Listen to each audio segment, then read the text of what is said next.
Stop giving VIP access to people who only treat you like an option. Some of you are emotionally exhausted, not because you don't love deeply, but because you love without boundaries. You keep showing up, you keep explaining yourself, you keep giving chances, and deep down, you know something feels off. If you feel drained in your relationship, it's not always a lack of love. Sometimes it's a lack of a gatekeeper. See, we've misunderstood what it means to guard our hearts. We think guarding our heart means building a wall, becoming cold, becoming distant, trusting no one. But that's not wisdom, that's fear. A wall keeps pain out, but it also keeps blessings out. God never told you to build a prison around your heart. He told you to guard it, and there is a difference. The Bible says in Proverbs 4:23, above all else, guard your heart, for everything you do flows from it. Everything flows from it. Your decisions flow from it. Your relationships flow from it. Your confidence flows from it. Your calling flows from it. Your heart is not just emotional, it is spiritual. It is the source of your purpose. So if your relationship is drying up your peace, it is draining your power. If someone constantly confuses you, minimizes you, or makes you question your worth, that is not love strengthening. That is access being used. Not every person who enters your life is assigned to stay in your life. Some people are lessons, some people are mirrors, and some people are tests. Tests of your standards, tests of your worth, tests of whether you really believe you deserve healthy love.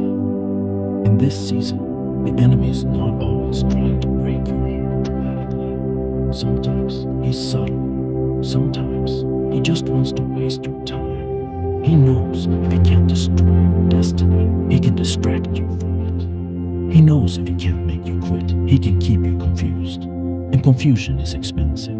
It costs you focus. It costs you sleep. It costs you creativity.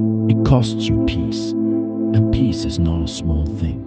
Your peace is the environment where purpose grows. You cannot build a kingdom while constantly recovering from emotional chaos. Godly relationship wisdom is not about finding the perfect person. It's about becoming the person who knows their value and Christ. It's about becoming the person who does not beg for clarity. The person who does not chase mixed signals. The person who understands that access to you is a privilege, not a right. You are not called to be available to everyone. Even Jesus had boundaries. There were crowds, but there was an inner circle. There were followers, but there were three he poured into closely. Access was intentional. So why are you giving unlimited access to someone who gives you minimal effort? Why are you over-explaining your standards to someone who keeps crossing them?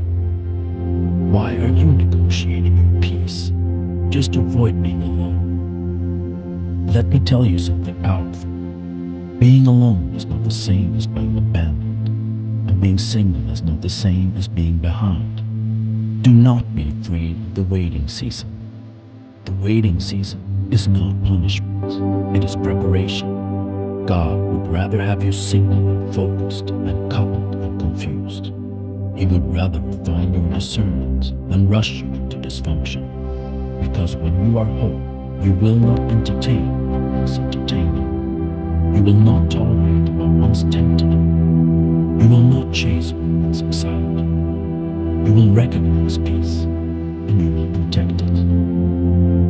There comes a level of maturity where you can look at someone and say, I love you, and I love my peace. Not out of pride, not out of bitterness, but out of wisdom. Because love without peace is attachment. Love without respect is insecurity. Love without clarity is chaos. And God is not the author of chaos. If you constantly feel anxious, second-guessing, or emotionally unstable, that is not chemistry. That is misalignment. And misalignment will cost you years if you ignore it. You cannot pray for discernment and then ignore red flags. You cannot ask God for peace and then cling to pressure. At some point, faith looks like walking away. At some point, strength looks like silence. At some point, self-respect looks like distance. Choosing peace does not mean you don't care. It means you care about your call.